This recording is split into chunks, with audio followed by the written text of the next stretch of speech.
Jonah Renz Jacob, ang Kobe Bryant ng Cavite.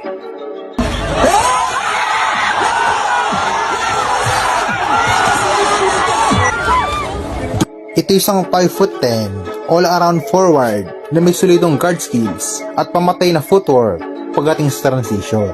Kaya mo na sanong pag nakabuelo ng konti sa pass break, ay talagang kakainin ka nito dahil sa skills nito ay pinagsamang speed, power at magandang laterals na para bang Pinoy version ni Kobe Bryant.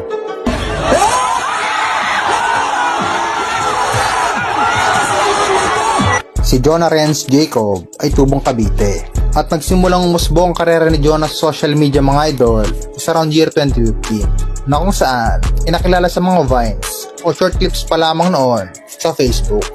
At sa patuloy na paglipas ng mga araw mga idol ay unti-unti nilang binuo ang Brusco Brothers na kung